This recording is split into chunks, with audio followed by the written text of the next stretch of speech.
We're going to be looking at a series. Today we're going to look at the nitric oxide, NO, then we're going to NO2, and then to N2O4. But in this sequence we're also going to be looking at oxygen. Oxygen creates problems. And surprisingly, the excited state is no problem, traditional double bond, but in the ground state creates some problems. There's a lot of questions with the oxygenated hemoglobin, so that'd be the next section we look at. Then we're going to look at the chlorine oxide sequence, which again, we start out with ClO. We go to the ClO2, which has been a lot of work done on as far as bonding. And then we'll go to the Cl3, and we're going to see the same thing in this sequence, except chlorine has 2 more valence electrons than the nitrogen, but we're going to see the same thing going on. And then to hopefully solidify what we're looking at and what's going on, we're going to look at the ρ2 diatomic sequence from N2, or NO plus if you will, to the F fluorine atom. We're going all the way through, and it'll bring together and show exactly what is going on. So let's take and look at the NO sequence.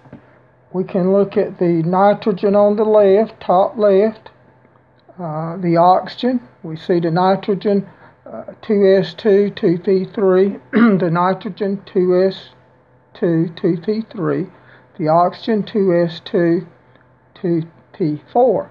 And we can show those coming together. Just bring them together. These two can come in and form a sigma bond, and then you can get a pi bond. So when we take and look at that, we'll come over here, we're going to have a nitrogen, a sigma bond. We've got a pi bond front to back, p orbital, p orbital. That's the traditional. At this point, I'm showing the oxygen is St hybridized, because sometimes you see that and you want to point out what's going on. So this is showing an St oxygen, and of course the nitrogen's St. Now that's not what happens. You'll see from time to time, you'll see the structure in books. You'll see this one for nitric oxide, where they put a dot electron on the nitrogen, and this looks good. Here they do put the Sc2 oxygen, which we are certainly going to agree with. But this one has a bond order of 2, and the bond length shows that the bond order is about 2.5. One very popular and outstanding site shows the electron dot configuration in this way, where the nitrogen has an odd electron over in here, which indicates to me that this nitrogen is Sc2 and the oxygen is Sc2. I don't think there's any evidence at all for that. So we'll look at this one as a starting point. Now what happens is that what we're looking at is the orbitals, and we'll have to define a new orbital for what we're going to show, because we take and look at this structure here. You've got these oxygen pairs, 2 electrons, pair. You got the electrons here. You have 1 pi. You have a sigma. And now what we're showing is a lone electron in the lone p orbital of the nitrogen. No p orbital on the oxygen to overlap. So what possibly can happen? How are we going to explain what's going on? And I hope to convince you with all this information that I have with these sequences of what's going on. So what is proposed is that these pair of electrons is sort of pushing on this lone electron in that lone p. It's difficult to say. this oxygen is electronegative, 3.5 on the electronegativity scale. We would not have any trouble. I think all of us agree that the sigma electrons are shifted toward the oxygen. We probably wouldn't have any trouble accepting that these pi electrons are shifted towards the oxygen. So what the evidence shows, in my opinion, is that this oxygen and these electrons are pushing on this electron, the oxygen's pulling it, and so you get it bowed, where now the electron is not in a true p orbital, it becomes in this pi region, the bonding region, the pi bonding region. And so now we have this structure here, and the electron dot structure for it, what I like to do is the nitrogen's sp hybridized, the oxygen's sp2. The one in the middle, usually we refer to it, it's going to be a sigma electron pair. We've got a pi pair bonding, no problem. And then what I do is show an electron near the nitrogen and then a broken line, because that, to me, when you see the broken line, you're taking and showing that you have a one electron bond, and I like to show it on the nitrogen to keep things clear. So when we take and look at this, what are we going to have? And we're going to have the nitrogen sp, the oxygen sp2. I think there's plenty of evidence for that. The bond order 2.5. Now there's a site on the internet that is titled bad bond lengths, the 361 compounds, and we're addressing some of them. But to me, I don't see any problem with the bond length. It's the model that we use, and to get to a correct model, which is no model is perfect, but to get one that shows the data. So the bond order 2.5, sigma, a pi, and a 1 electron in this area. Again, there's no electron on the no p orbital on the oxygen to form a traditional pi. So we're talking about a different type pi. And then, of course, the paramagnetism is one electron. So this is all known. So this is where we are with the NO. I think we can see some other evidence that's going to support this all the way through. As I said before, the oxygen molecule has 2 unpaired electrons. It creates problems with the unpaired electrons in the structure. Same problem as this. You go on to oxygen fluorine, oxygen fluoride. You can have same type situation. And this bond here, which sometimes I refer to as a L-top, it's a lone p orbital lone electron pi bond, and this is what we have. So we're going to look at a number of series. Like I say, the hemoglobin oxygen situation is also very difficult, and we think this kind of model here is going to show it. Now, to show what's going on for me is if you take NO, it will add an oxygen. You can add an oxygen to it. And you get NO2. So this is the model I have for NO2. What you're going to have here for NO2 is the oxygen comes in. You got a sigma, you got a pi here, you got 1 electron.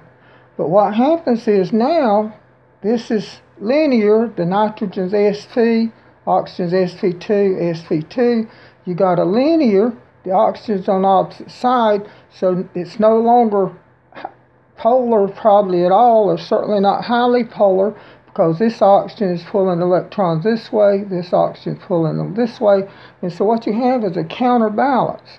So not only is this molecule NO2 linear, what's going to happen is that it's no longer going to be polar, probably, or very slightly polar. What happens is, I'm showing the double bond over here now, these electrons move in here, these electrons move to this oxygen. So you have a resonance structure, but you're not going to have the individual structures, these oxygens counterbalancing each other.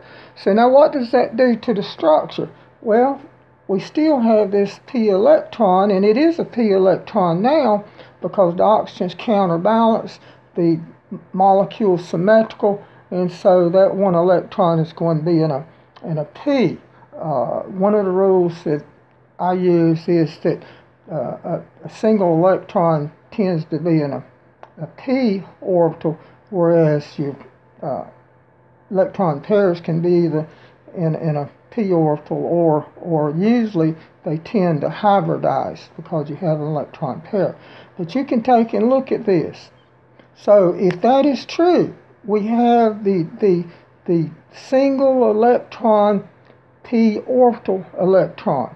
It is single, and so it's not delocalized into the bond, and this would be extremely reactive. The NO is often referred to as being reactive. It is reactive, but it is not as highly reactive as it would be if it had a true p electron. Here we got a pi. It's in the pi region due to being pulled. So is NO2 reactive? Well, let's take a look at it. We can come over here and we can look at the NO2, and this will be a model of it. And again, we have now the true one electron p, and so it's going to be reactive, and you can have these. We can show the oxygens, the two bonds over here are going to be equal because the oxygen's counterbalancing. But we can do that. So this is a reactive molecule, very reactive, more than NO. And so what can happen is that they're going to dimerize. So a second molecule can come in, and you can take and get the bond forming between the two. Now when I go back to here, you can see if you bring in one down here, this is a p. But once it bonds, once that p orbital bonds, it is no longer a p orbital. It now becomes a sigma. So we'll come over here. What's going to happen is this forms a sigma bond between the two NO2 groups. That the NO itself is linear, but now it's no longer linear because you do not have a p orbital any longer. You have a sigma, and they have a very, very small backlobe in these areas, and these oxygens move up to fill in the space. And so now we have sp2 nitrogen, sp2 oxygen, sp2 oxygen, and that really sort of explains what's going on. We're going to see it with our oxygen system. Now, as far as the bond, let's take a look at the model that I have and just see a model of what we're talking about here. This would be the oxygen here with the two electrons, sp2, sp2. So the oxygen is sp2 in this model. You have a pair of electrons over here. You have a sigma bond in here. You have a p orbital in the nitrogen. You get overlap. So this is a traditional pi bond. This is the sigma. The sigma's along an axis through the nuclei center. Now, what I'm saying again is that this pair of electrons is pushing on this p orbital electron. The oxygen is pulling. So, using the model, we'll just see that it takes and pulls over, if you will, like this, and that's what's going on. You can see that it's not in stretch. Now, are we violating octet rule? No, because you got vibration. These oxygens can move out. This one can move in. These electrons can move over. So I think that's what's going on. When these are pulled in, then these are going to be extended into the vibrational mode. What we're going to do is today we're going to be looking at oxygen, and also a structure that has a lot of structurally related questions is the oxygenated hemoglobin. But we're going to look at the oxygen. The oxygen has it's paramagnetic with 2 unpaired electrons. It has a bond order of 2, and it's going to be different from what we traditionally think of when you have a bond order of 2. So let's take and look here. Let's just take and look at these, and then we'll take and look at the model. This ground state oxygen has, as I said before, paramagnetic 2 unpaired electrons. Here I'm showing the oxygen is sp2, sp2. You can see that these are up and down, and this one is behind and out front. Now, going back to the NO, remember what we have here is oxygen has 2 unpaired electrons in this form, and so I'm proposing that the p orbital electron is pulled in towards the oxygen.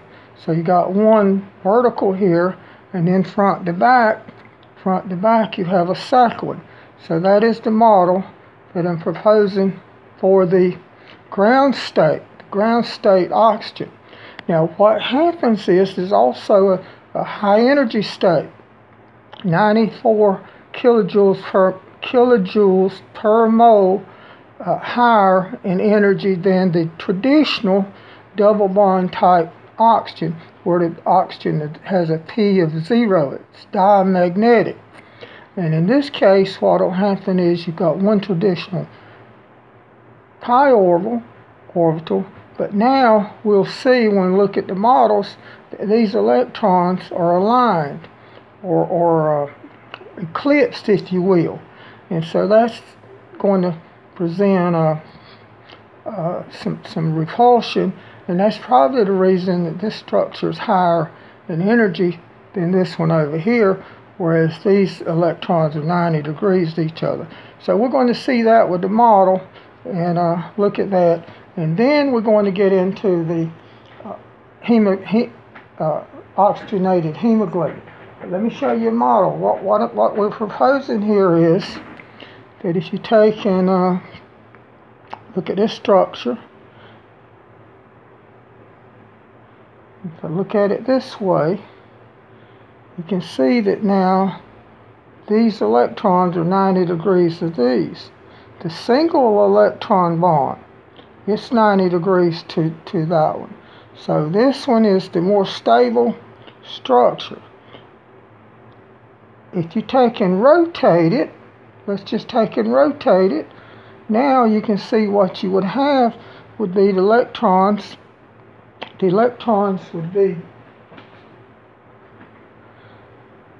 they'd be overlapped with the p orbitals, and you could have an electron pair. But in this form, again, these electrons, the sp2 electrons, are aligned. They're aligned. And they're going to create a lot of repulsion because oxygen is a small molecule. So I think it's very simple that what happens is this would be the high energy form, but it's the form that people would be familiar with if you just do your electron dot structure to Lewis and do it as we normally do. You do that 2 electrons, 2 electrons, 2 electrons, 2 electrons, 2 electrons into sigma, and 2 bonding, and that works great. The only problem is, again, that is an excited form, 94 kilojoules higher in energy than if it does just takes and simply rotates 90 degrees. So this is the form that we're talking about at room temperature and also biological temperature.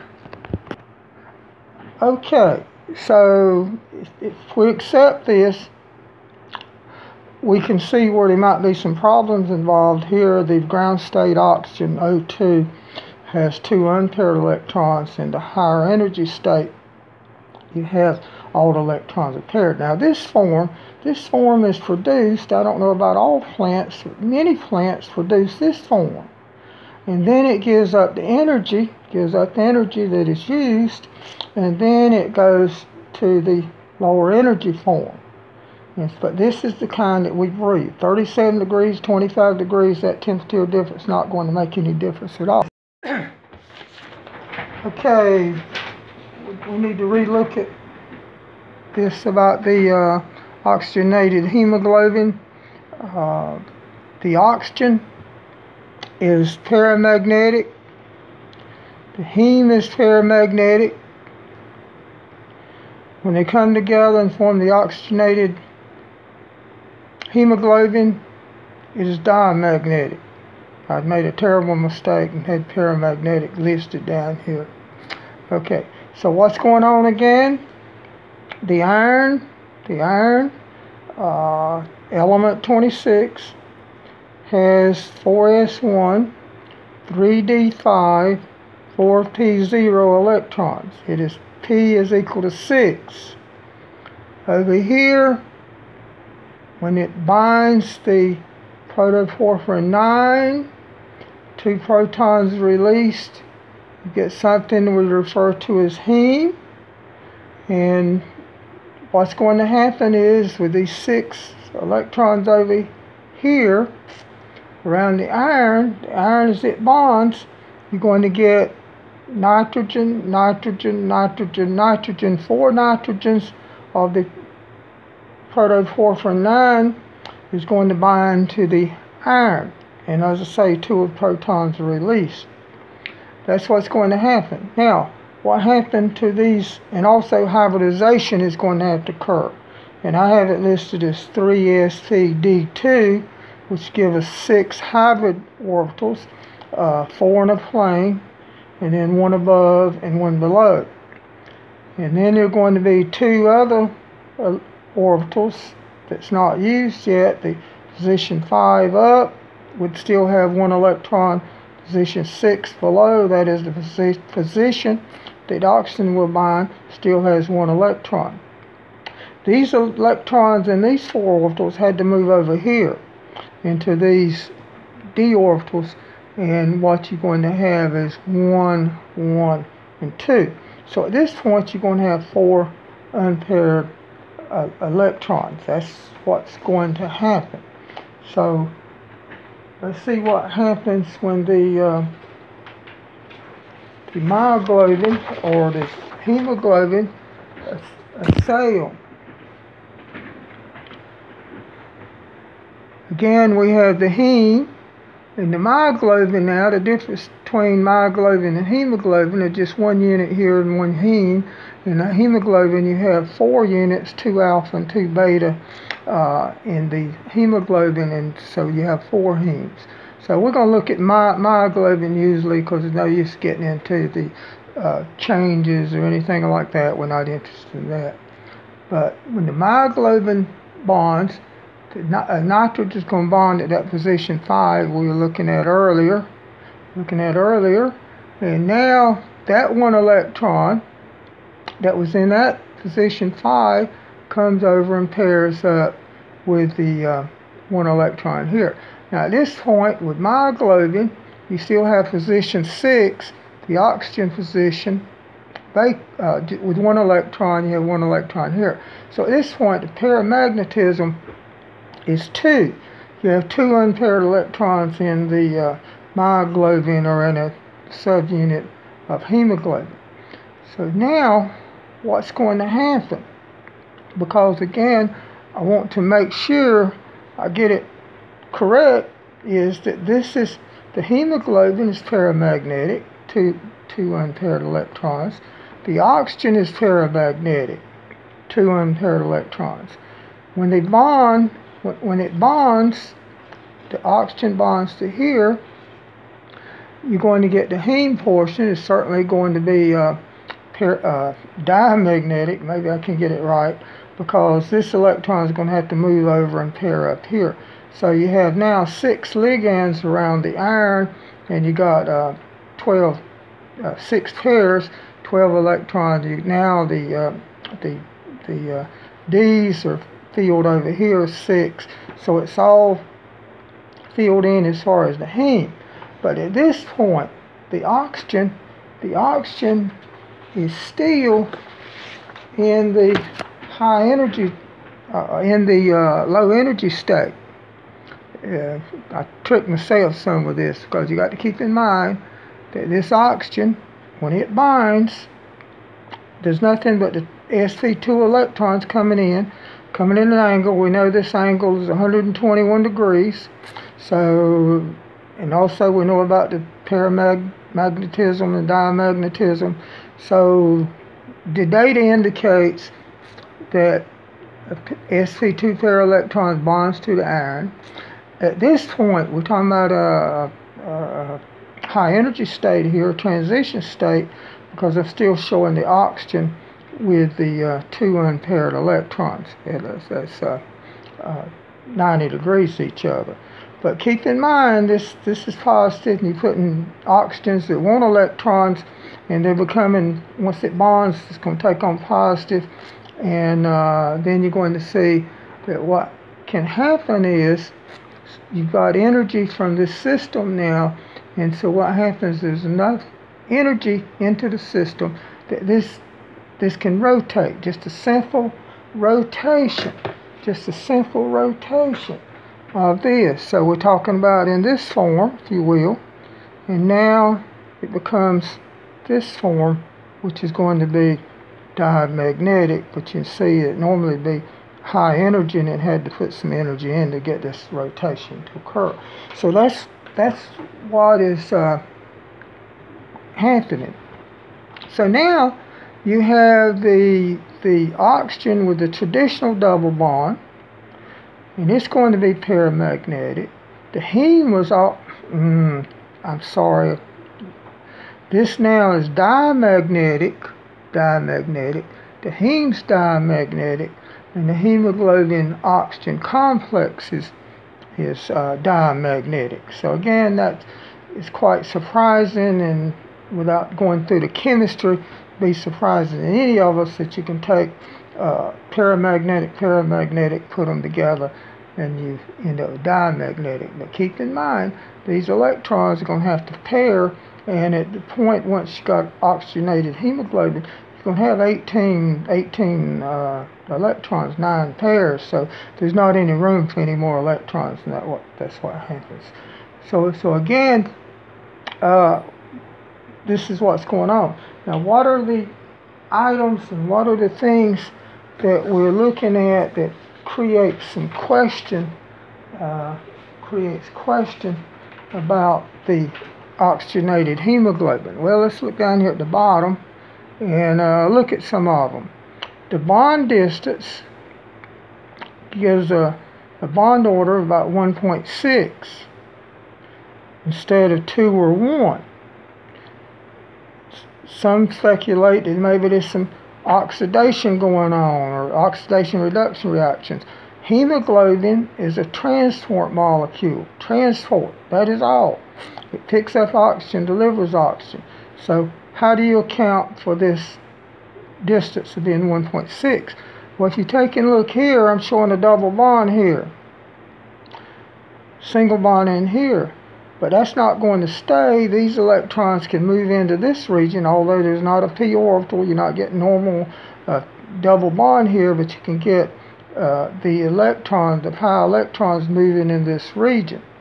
And so when you look at that, you got bond order of 2 in this structure, resonance structure, and 1 here. Here you got 2 and 1. So that would about average out to the 1.6. So I think that's all that's going on there. Again, we want to make sure that it's clear that oxygenated hemoglobin is diamagnetic. How does it get to be diamagnetic? Starting out with iron, which is 6 electrons, and oxygen has 2 unpaired electrons, 6 unpaired electrons goes through. Each time you add a ligand to that iron, you're going to get pairing of electrons, and that's what's going to take place. Okay, what else do we have? The iron, when they do X-ray studies and check the iron, it shows a charge of plus 3.2. Now that's easy to assume that the iron is oxidized iron plus 3. No, that is not what's going on. The iron in hemoglobin and myoglobin is iron plus 2. So how can it show a charge of 3.2? What I think may be going on, and I'm not sure on this, but what I think may be going on is when this oxygen bonds, you got positive charge spread over from the iron all the way through these oxygens. You got three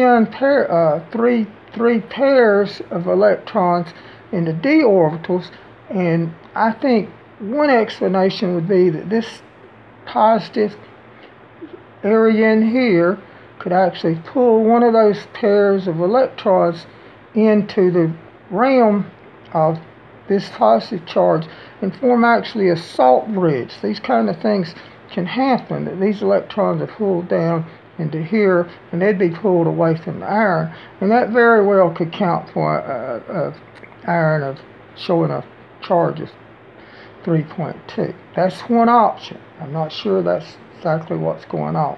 So what have we done? Going back to the oxygen, I think it's very critical that we understand in this model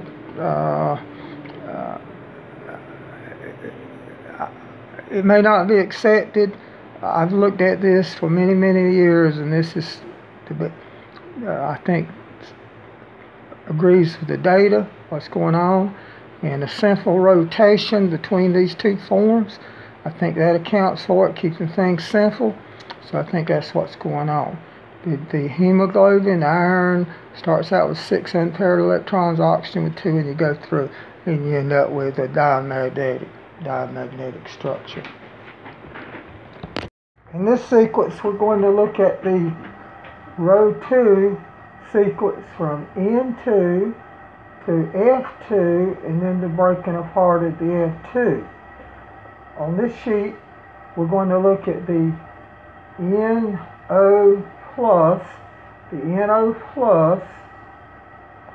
add an electron to become NO. And then we're going to add an electron to the NO, the nitric oxide, to go to the NO minus, which is the same as oxygen. So if we take a look at this structure here, the nitrogen, this is a sigma bond, this is a pi bond, front to back, p orbital here, p orbital here, you get p orbital overlap.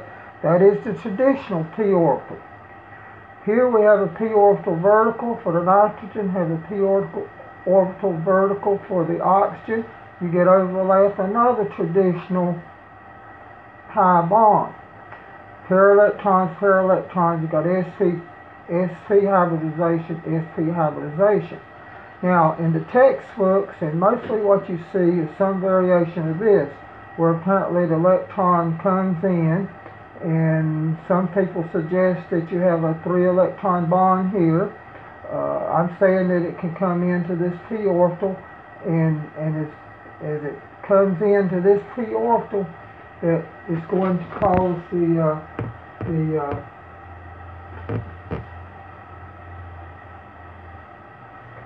comes into this p orbital, this electron moves over, and you get that. So that would give this pair of electrons here, you can see, and this make this a p now. You got the pair of electrons here. This one I'm showing an electron in the p, and that's what you see many times in the book. You'll see a electron dot like this for the sigma and the pi, and put the electron on the nitrogen, and then you have a pair and a pair, and you have sp and sp. That is not what happens. It cannot happen because it does not fit the data. The bond order, the bond length shows a bond order of approximately 2.5. So what does happen? Well, actually, it's a little bit simpler, I think. The electron, let's suppose it comes into this oxygen, but now the electron moves over, so now maybe you do have this p orbital, the oxygen p orbital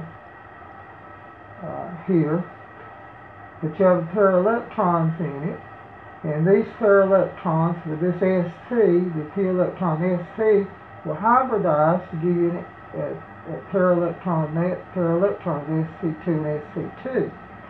And evidently what happens is that this p orbital stays bowed. this phase stays bowed, and the electron is into the pi region.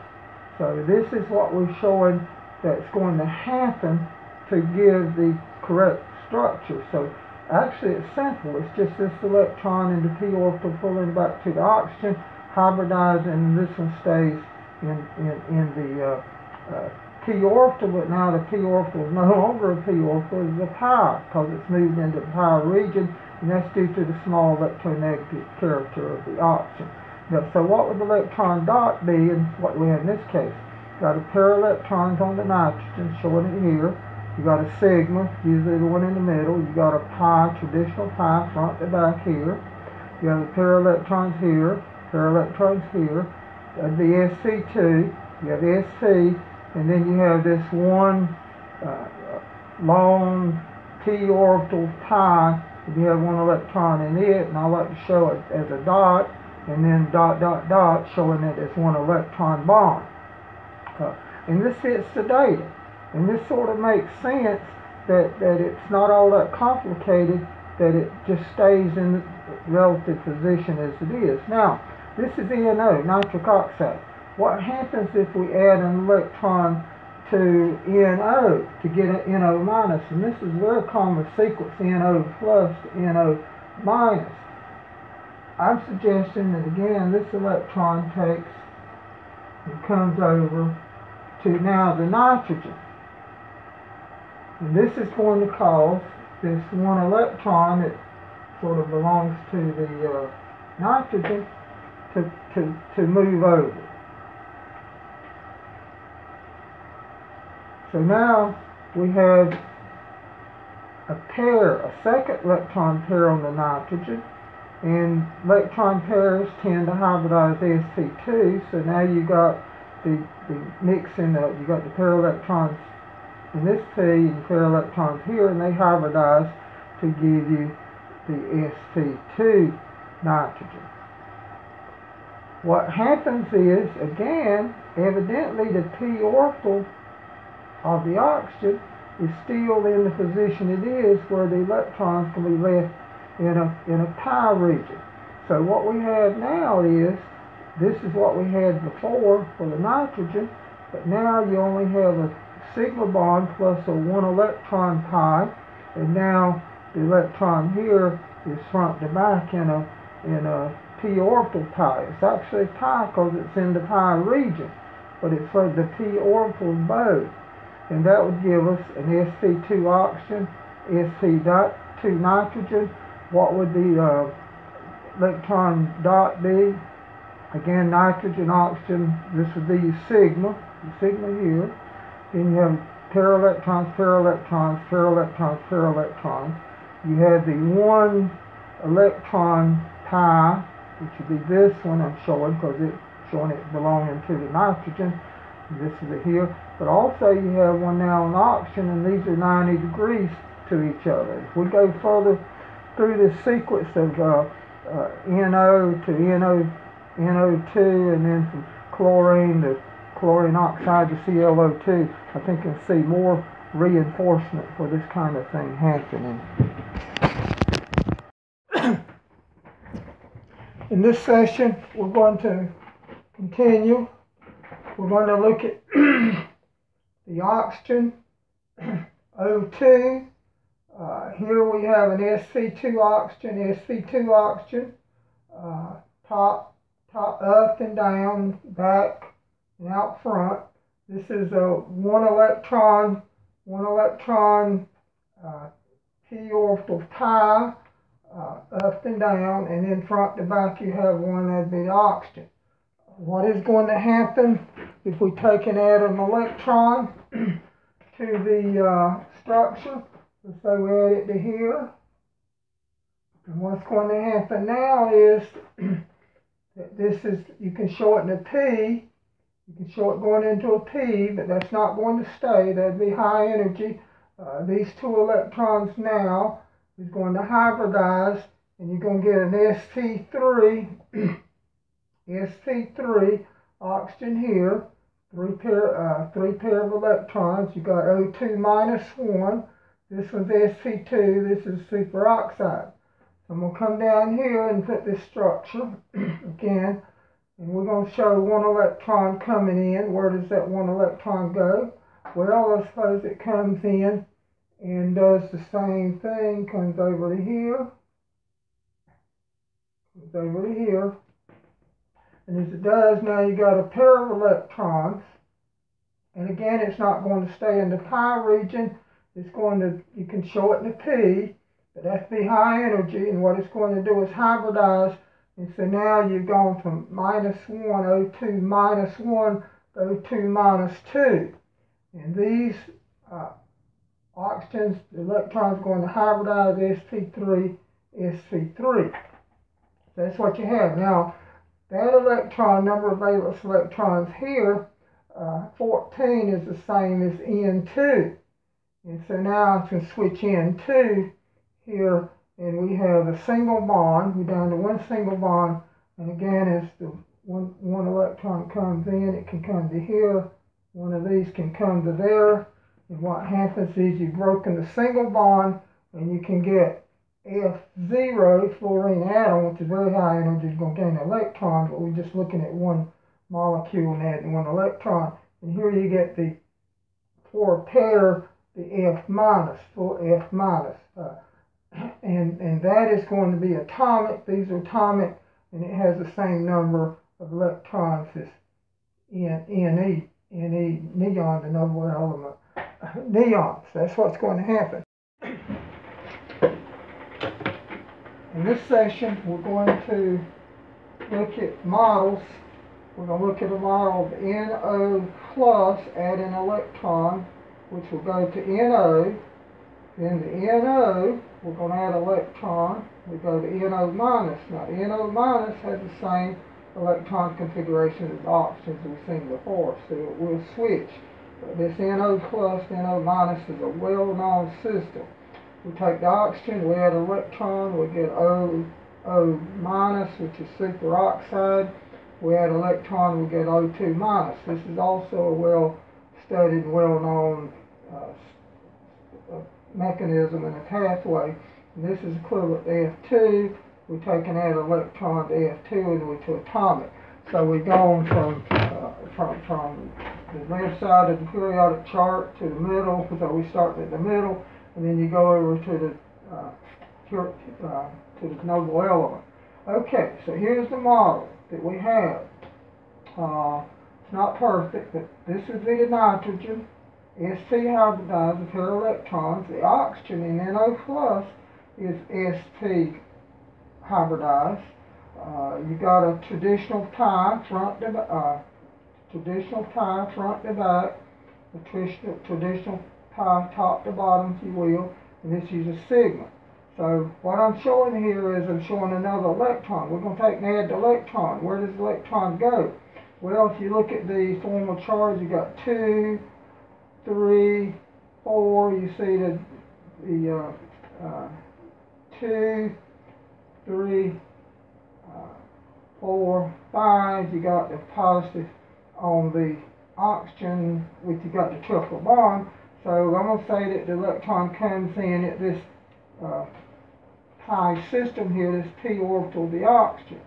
Now, what's going to happen? You're not going to end up with a 3 electron bond. That's not what's going to happen based on the evidence. What's going to happen is that this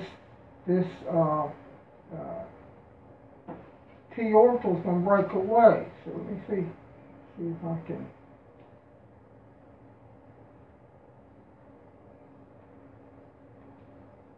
Okay, so it's going to break away, and it's not going to stay. This will be a high energy state that's convenient to look at the intermediate state sometimes. So now we got a pair of electrons in this P, pair of electrons here.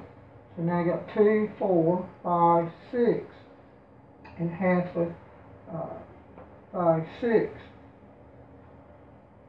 But this is not going to stay. As I say, it's an excited state, and this sp electron pair and this p orbital pair is going to hybridize, so you're going to lose the traditional p, and now it's going to take and move over into your VSEPR structure, the trigonal sp2 hybridized oxygen, and that is going to look like this. So here I have the model.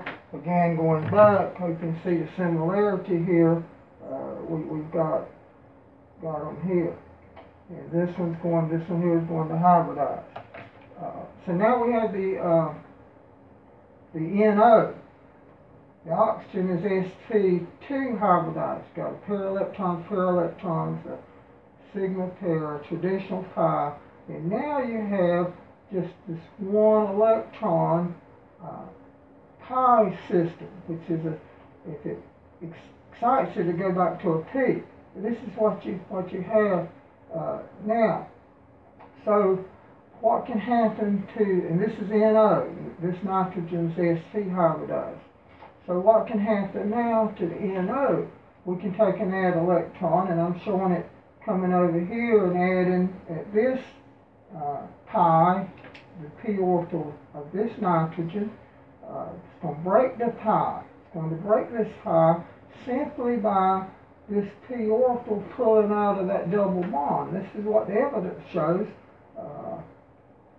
So let me take and see if I can get this one to sort of do what's going to happen based on the evidence. Based on the evidence, not what I'd prefer, but based looking at the evidence. And again, you're going to get a P here temporarily, and that would be a high energy state. Okay, high energy state. And so now, what are we going to have? This is your sp2 oxygen. This nitrogen, you got a pair of electrons, but as we saw before, we don't expect this to stay. It's going to hybridize, and so you're no longer going to have the p orbital. So I'm going to take this part of the p away, and again, it's going to move up. You're going to get the VSEPR shape. This is going to move up into this region. So what do you have now? You have the NO minus, which has the same valence electron as the oxygen. So let's see if we can see the similarity, what's going to happen between let's do it this way. Let's try to be consistent here a little bit. Look at it this way. And so what you're going to do is this is going to hybridize, and now you have the O2. So looking at the O2, basically what has happened from the NO plus to the O2, you just had pairs of electrons pull over into the P and hybridize, and you end up with this shape where you got 90 degrees of each other. Now this is the ground state oxygen. The higher energy oxygen would be where this would just simply rotate 90 degrees and you get pairing of electron pairs. But that's not happening. So what's going to happen now, if we bring in another electron, we're going to get the same type thing that's going to happen if we bring in another electron at this position here. It's going to do the same thing. It's going to go to the P and then hybridize. It's going to hybridize to the sp3. So this would be an sp3 oxygen. Looking at the one on the right, this would be a pair of electrons in a P, but it's going to hybridize to sp3. That's what's happening. This would be the superoxide, and then if you take it, add another electron, it's going to come over here and get the same thing. You get O2 minus, which is equivalent to F2. That appears to be what's going on. We're going to look at the summary of the row 2 elements from the maximum bonding, say N2, or in this case we're looking at NO plus. It's got 10 valence electrons, 11 for the NO, 12 for the NO2, 13 for O2 minus, 14 for O2 minus 2, 15, you split the F2, if you will, the F2 is isoelectronic with this, into atoms. The bond order for the N2 or Cn minus or CO, but here we're looking at NO plus, is 3. The bond order for the NO is 2.5. 2.5. Here the paramagnetism is 0 for the N2 or NO plus. Here we have one unpaired electron. Then we'll go to oxygen O2, where we have the bond order 2.0. And in one form you have two unpaired electrons. This is the ground state, and then you also can have an excited state for oxygen where the P number of paramagnetism unpaired electrons is 0. Then we have 13O2, the bond order is 1.5. Again, there's one unpaired electron, paramagnetism is 1. The F2, the bond order is 1, and there's 0 unpaired electrons. So you can see the sequence here for the bond order 3, 2.5, 2, 1.5, 1.0, and then you have atomic. Hybridization, Sp for the nitrogen here, Sp for the oxygen, Sp for the nitrogen and nitric oxide, Sp2 for the oxygen. For oxygen, Sp2 and Sp2. The O2 minus, which is Sp2, and one's Sp3. The O2 minus 2, now they're Sp3, Sp3. And then over here you have the atomic. You could have the fluorine atom, or in case of adding electron, F minus. These are the isoelectronics that pointed out. For O2 minus, you can have oxygen fluoride, and of course O2 minus is F2. We're going to look at the chlorine monoxide, chlorine dioxide, and we're going to look at the chlorine trioxide sequence. Now here at the top is the chlorine monoxide, and I'm showing two resonance structures. Here you have a pair of electrons. This oxygen is Sp2. And I'm showing a p orbital with a pair of electrons, sigma bond, and this is a 1 electron, 1 p orbital pi system. So the bond order for this form would be 1.5. Based on the divide, 1.24. Apparently this is the structure that you're going to have for the chlorine oxide, but I like to show it in the double bond where this comes over and forms a double bond. Now there's no p orbital left in this chlorine for the forming this traditional quote unquote double bond. This would be a d orbital in here, but then I'll show an electron pair moving into the pi region. Bond order here would be 2.5. I don't think there's much contribution, again, based on this, because if you take it, the 1.24 divided, you got 2, 4, 6, 1 is 7, and a half would be 7.5 minus 1.5. Whereas over here you'd have 2, 4, 5, 6, 6.5 minus 0.5. So it's probably closer over here. All right, now, what happens if we add an oxygen? We take and add an oxygen here, real simple, we're going to keep it as simple as we can. Add an oxygen here, so now I've got an oxygen here, a chlorine, an oxygen.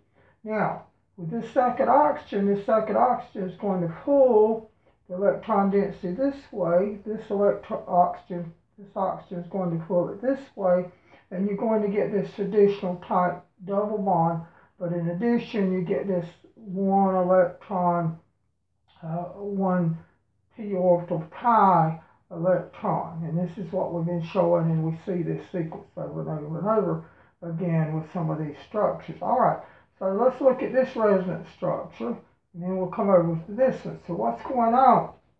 Again, I'm showing the traditional two electron pair,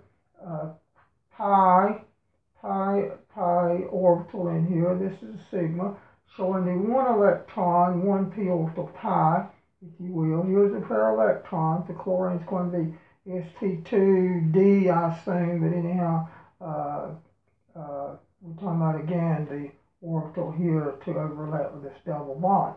So what's going to happen? Well, what can happen is this pair of electrons can take and move into this region, and as it does, that's going to force this pair of electrons over to the P, if you will, over to the P. Now, at the same time, what's going to happen is this one electron is going to go into there. Now, you might tend to think that the traditional double bond and the one electron pi bond might be in different regions, but no, we could do the calculations if that was so, and the numbers would be out. So anyhow, apparently you got your traditional double bond, your one electron pi bond, and as I say, as this moves in, this electron pair moves over here, and then the one electron moves in the opposite direction, and now you have this resonance structure. And over here, for one resonance structure, this bond order, of course, would be 1, and here you got 2.5. The average, or the overall ClO bond order, would be 1.75. So that's what's going on. The ClO2 is polar. It is polar, but you do not have a true one electron one electron P.